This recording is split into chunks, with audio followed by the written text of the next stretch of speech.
예수님이 예루살렘에서 마지막 사역을 감당하실 때 이 베단이라는 장소는 예수님 사역의 전초기지처럼 사용되었던 장소였습니다.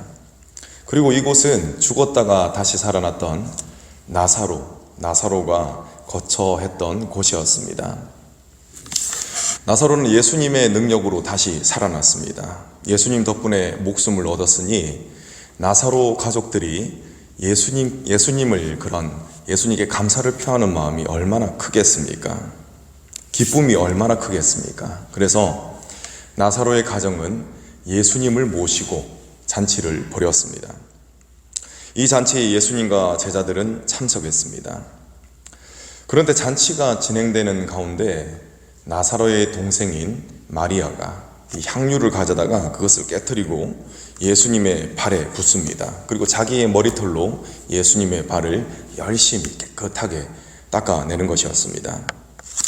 잘 아시다시피 이 향유는 매우 비싼 것이었습니다. 성인 남성 1년 연봉에 해당하는 그런 매우 비싼 물건이 바로 향유였습니다. 마리아가 향유를 깨뜨렸을 때 아마도 잠시 동안 정막이 흘렀을 것 같습니다. 여러분 생각해 보시기 바랍니다. 지금의 값어치로 따지자면은 수천만 원 값어치가 되는 이 향유를 한순간에 탁 깨뜨려서 부어버리니까 그곳에 있는 많은 사람들이 적잖이 충격을 받았을 것입니다. 가룟 유다는 이 모습을 보고 이렇게 이야기합니다. 왜 허비하느냐라는 이야기를 합니다. 사실 가룟 유다가 이 말을 했지만 그곳에 있었던 많은 사람들도 가룟 유다와 같은 생각을 했을 것입니다.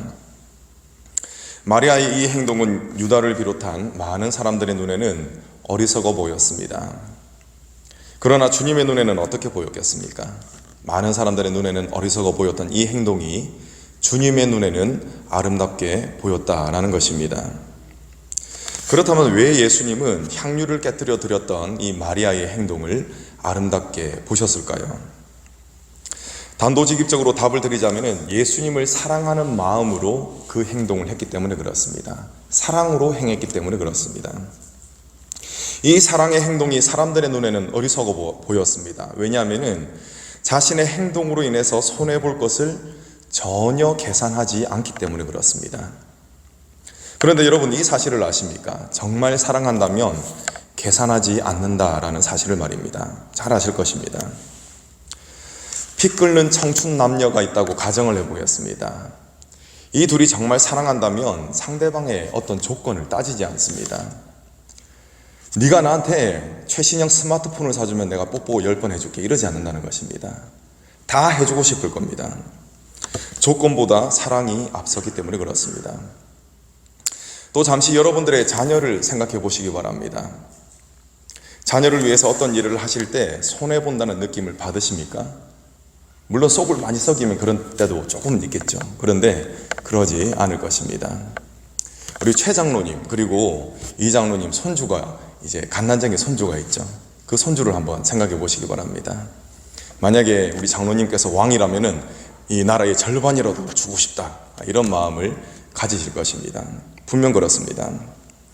여러분 이것이 사랑입니다. 진정으로 사랑한다면은 상대방을 위해서 손해보는 것을 당연히 여기고 오히려 그것을 기뻐합니다. 정말 사랑한다면 그렇습니다. 여러분 마리아가 그랬다는 것입니다. 마리아는 예수님 덕분에 하나님의 사랑을 깨달았던 자였습니다. 예수님의 모습을 통해서도 하나님의 사랑을 깨달았고 또 예수님께서 하시는 말씀을 통해서도 이 하나님의 사랑을 깨달았을 것입니다. 마리아는 여러분 어떤 사람이었습니까? 예수님의 발치 앞에서 예수님의 말씀을 듣던 사람이었습니다. 이렇게 주님의 말씀을 듣다가 마리아의 가슴 속에는 주님을 향한 사랑이 뜨겁게 솟아오르는 것을 느꼈을 것입니다. 마리아는 주님께서 고난당하시는 것과 십자가에서 죽으시는 것에 대한 이유를 깨달았을 것입니다.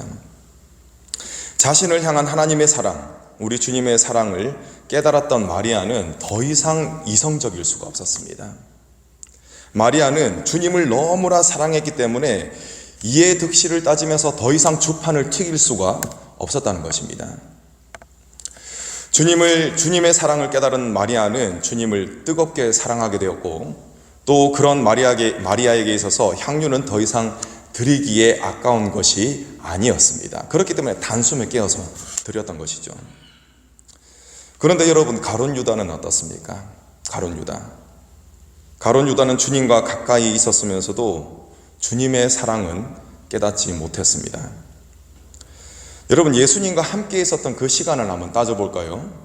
마리아가 예수님과 함께 있었던 시간이 더 길었겠습니까? 아니면 가룟 유다가 더 길었겠습니까? 당연히 가룟 유다가 훨씬 더 길었습니다. 그렇지만 가룟 유다는 주님의 사랑은 깨닫지 못했습니다. 주님의 사랑을 깨닫지 못했던 가룟 유다는 예수님께 순종하려고 한 것이 아니라 예수님을 이용하려고 했습니다. 예수님을 이용하려는 가룟 유다를 요한복음 저자는 다음과 같이 표현하고 있습니다. 6절 말씀 여러분 읽어주시겠습니다. 시작.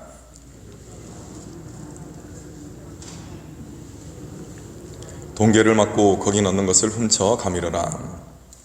예수님을 이용하려는 가룟 유다를 향하여서 요한복음 저자는 딱 잘라서 이렇게 말합니다. 그는 도둑이다 라고 말입니다. 가룟 유다는 예수님을 사랑해서 함께 있었던 것이 아니라 자신의 유익을 위해서 예수님과 함께 있던 자였습니다. 자, 그렇다면 저와 여러분은 어떠합니까?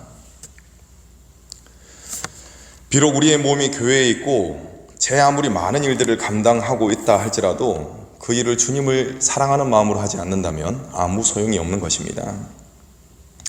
주님을 사랑하지 않는다면 주님의 일을 한다고 하면서도 사사건건 재고 따지게 될 겁니다.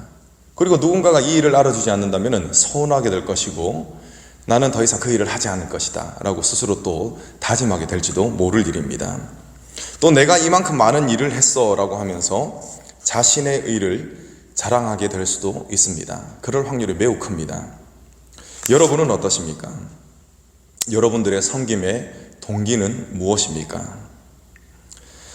그 일을 주님을 사랑하기 때문에 하시는 저와 여러분 되시기를 간절히 소망합니다. 만약 나의 섬김으로 나중에 더 큰 복을 받기 위한 목적을 가지고 있다면 그것은 섬김이 아닙니다. 그것은 순수한 섬김이 아니라 그것은 최소한의 비용으로 최대한의 이윤을 창출하려는 사업입니다. 그 순수하지 못한 섬김을 우리 주님께서 기쁘게 받으실 리가 없다는 것입니다.